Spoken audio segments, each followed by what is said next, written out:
All right, everybody. Badass Billy Gunn, you're not. But, news. Got a YouTube video or some video you want reviewed? I got the guys. I got the people to do it. Effing True Wrestling interviews. Give you the best interview. Unless, of course, it sucks. Then you won't get a good review. But, of course, if you're not down with that, 2 words for you. Suck it. Wrestling fans. My name is Brian Crazy. I'm JC Styles. And we're the Effing brand of wrestling and entertainment here on YouTube.com. Thanks for tuning in once again.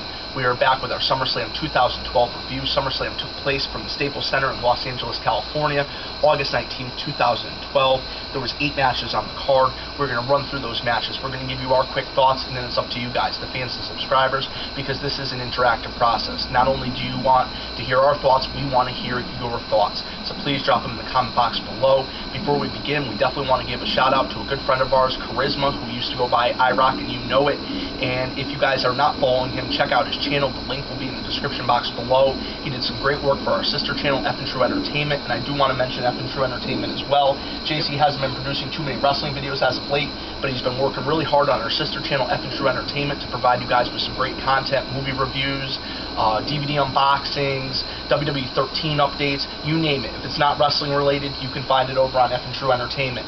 And the whole reason I brought that up and brought up Charisma is Charisma did some great work for JC Styles over there, produced some fantastic intros, and with that being said, SummerSlam 2012. We start off the show 7:30 live on YouTube.com with the SummerSlam 2012 pre-show. Antonio Cesaro going against the defending United States champion Santino Marella. Yes, we're going to not take too much time on the talking of the matches, but I did a predictions. For those of you that saw it, I predicted that I would wanted to see Antonio Cesaro win the United States Championship, just because the fact is that they need a new face as champion, and they also need to put it on someone who could defend it and not make it into a complete joke. Antonio also stated that if he won, he would bring back the European Championship, as Brian stated to me earlier tonight during the pay-per-view.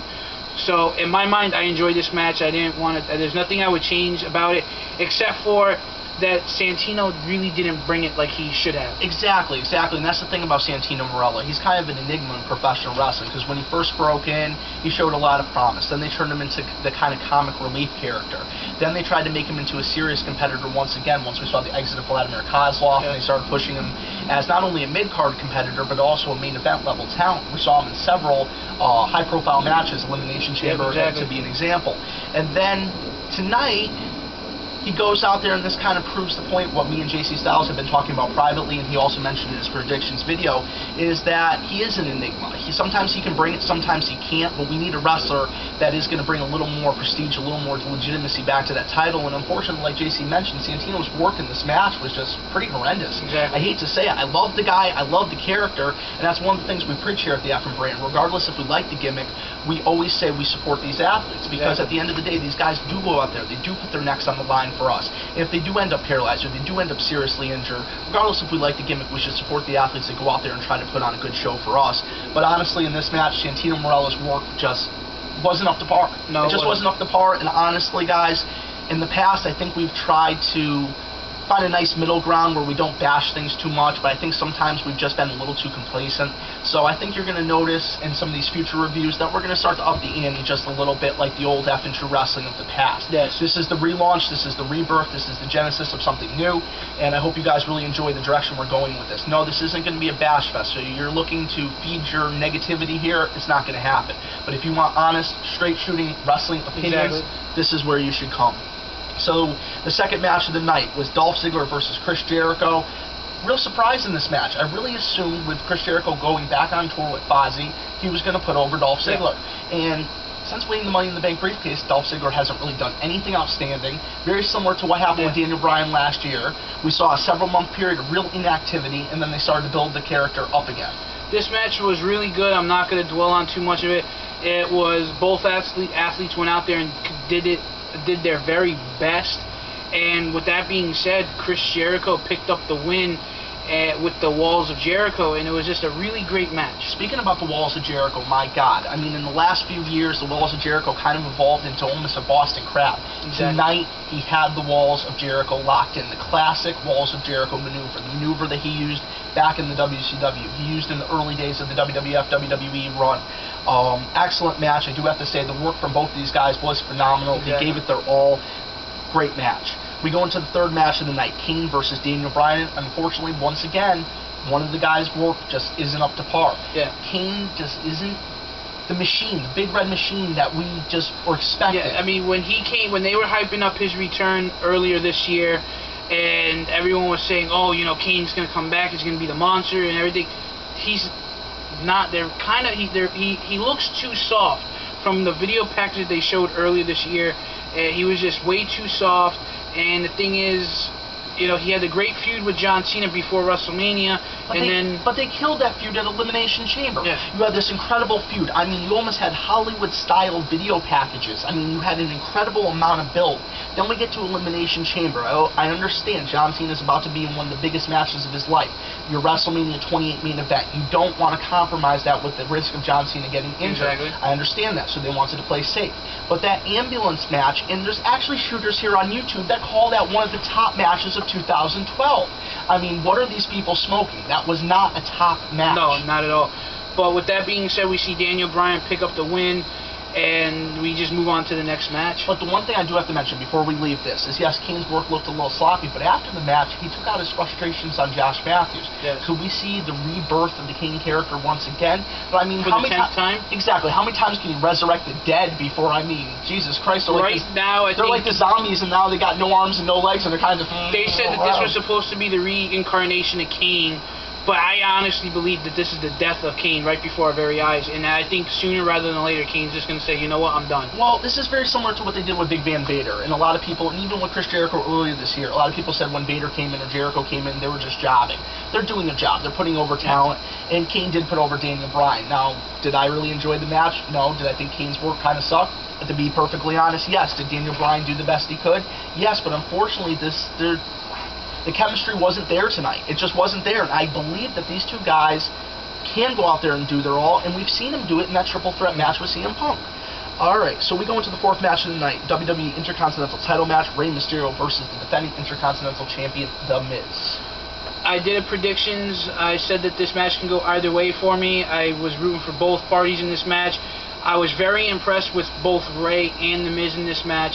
And The Miz retained the Intercontinental Championship, and I have to say, The Miz is looking great since coming back. And honestly, I am not even going to lie. When The Miz first broke in, wasn't a fan. But over the last few years, his work has just gotten so much better. And that's what you're going to see with a lot of superstars. When they first come in, of course they're going to be green. Of course they're going to be fresh. And they can only get better from here. It's like a fine wine. They get better with age. Exactly. And if they came in knowing everything, how would they get better? Where would they go from here? Well, it was a good match. I do got to give a lot of credit. The work looked great from both The Miz and Rey Mysterio in this match. Miz is still your IC champion, like JC mentioned. Then we go into the fifth match of the night, World Heavyweight title. We see the defending World Heavyweight champion, Sheamus, which honestly, before we even jump into this, I'm starting to really get tired of Sheamus. And it's a shame. I mean, he's a hard worker. He's got a good look. He's really trying his best out there. And I actually like the face turn. Don't get me wrong. At the beginning, I was all behind the face turn. But now it's just like, all right, he's going to do 5-10 moves, and he's going to kick somebody in the face, and it's over. I'm not really going to dwell on this match too much. It was a good match, but I wanted a different outcome. I wanted a different outcome as well. I really wanted to see Alberto Del Rio pick up the win over Sheamus, and then possibly see Dolph Ziggler cash in, or Sheamus defeat Alberto Del Rio, and then with Dolph Ziggler possibly cashing in. Something unpredictable, something different, something that really wants you to make you want to watch Raw on Monday night, or make you want to watch SmackDown on Friday night. Oh my God, how is this going to play out? We did get that kind of moment at the end, but we really didn't get that moment from too many of the other matches. There was a little controversy surrounding the end of this match. Alberto Del Rio's foot was on the bottom rope, and the referee counted 3, neglecting this and awarding the win to Sheamus. Well, the ref didn't even see Alberto Del Rio's foot on the rope, and Sheamus removed it before the ref did see it. And I'm kind of wondering if this is going to maybe push Del Rio as a favorite and maybe see Sheamus become a heel again. I mean, only time could tell. Those are just my opinions at this point. Hey, anything can happen in the world of the WWE, and I think that's the one thing that we found, that we're, overanalyzing these matches so much that we're not even enjoying the product anymore. Exactly. So now when we sit down and try to really enjoy this product, we're seeing the cracks, we're seeing a little bit of flaws, and we're honestly pointing those out to you guys, because this is a review. This isn't just supposed to be a quick recap show. This is supposed to be a review of our honest thoughts. Sheamus is still your World Heavyweight Champion. Nothing really to report there. Then we go into the 6th match of the night. Tag team action. The Primetime Players versus Kofi Kingston and R-Truth. And honestly, Kofi Kingston and R-Truth are even starting to get a little boring as a tag team. The Primetime Players looked like they were on a roll. Abraham Washington was released. That is a topic for a whole nother day. But without their mouthpiece, you could tell that they really didn't have it. They just didn't. It wasn't the same. I mean, when you get a manager, and even though that they had that manager for such a short period of time, the fans get used to that. They get used to the manager was their speaking piece. You know what I mean? And it was just a little bit different of a dynamic tonight. And Kofi Kingston and R-Truth were successful. They're still your tag team champions.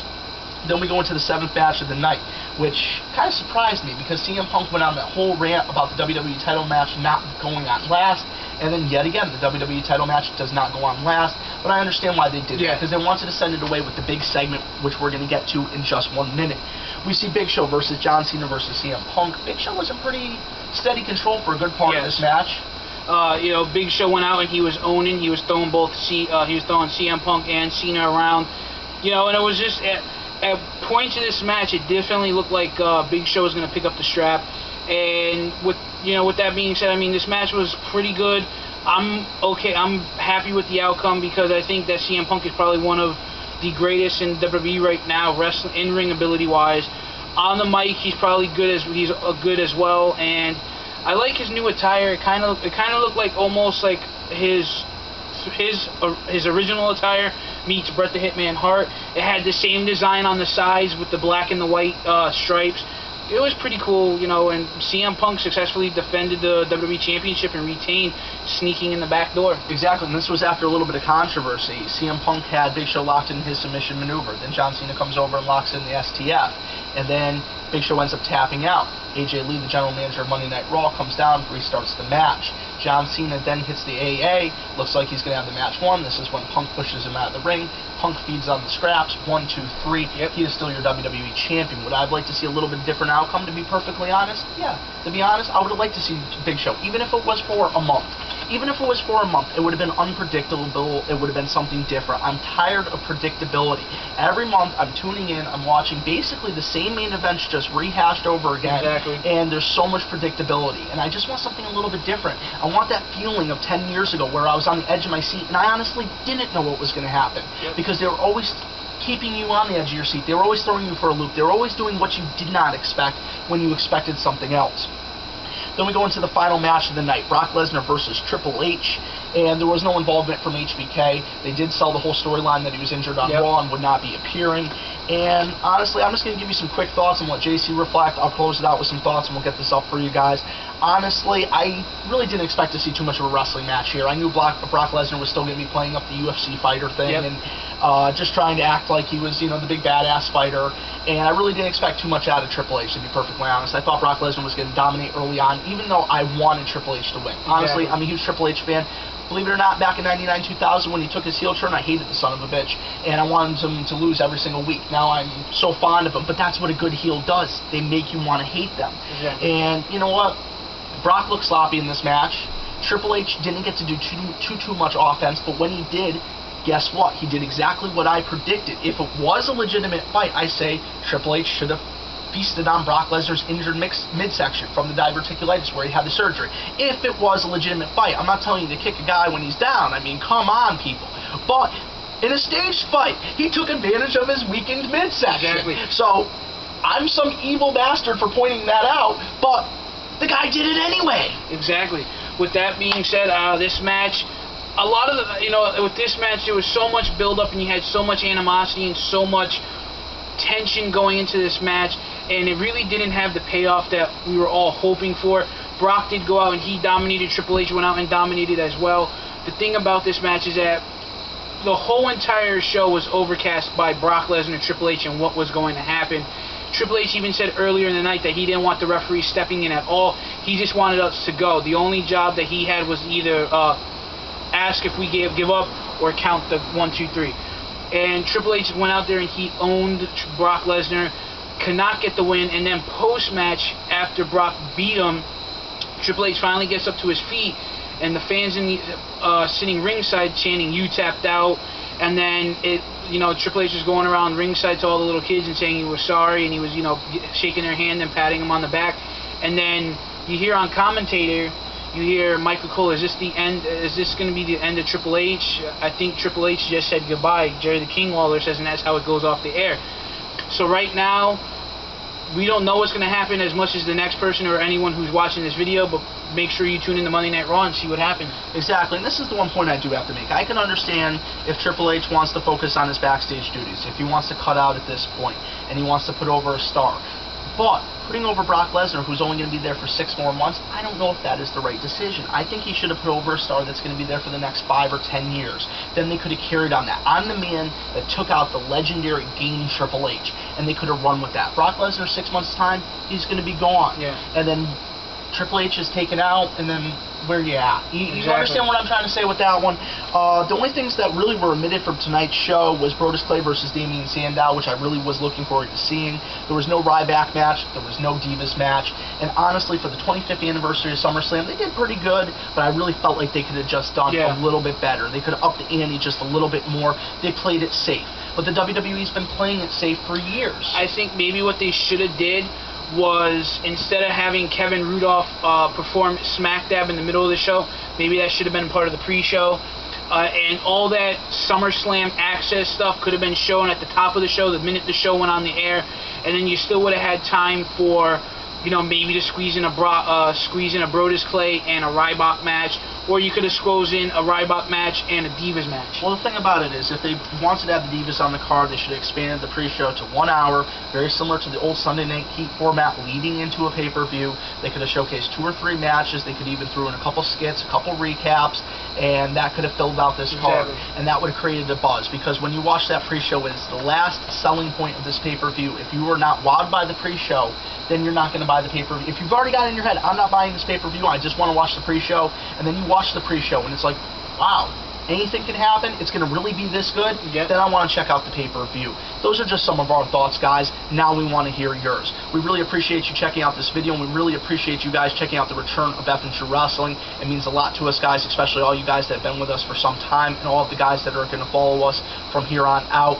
It means the world to us. So thank you, thank you, thank you from the bottom of our heart, and I hope you guys comment below. I hope you like this video, and I hope you pass it on to friends if they are wrestling fans. Also, with that being said, please check out the official website of the FN brand at FightNationWrestling.com, Brian's channel, Fight Nation Wrestling, and come on over to FN True Entertainment, where you'll see me do video game reviews, unboxing, news updates, movie reviews, movie unboxings, and movie news. I have just recently announced over there that there is some numerous movies being in production right now for release of next year and 2014. So be sure you check those out, guys. For the FN brand of wrestling and entertainment here on YouTube.com, my name is JC Styles. I'm Brian Crazy. And have a great night, and we'll see you back later on in the week.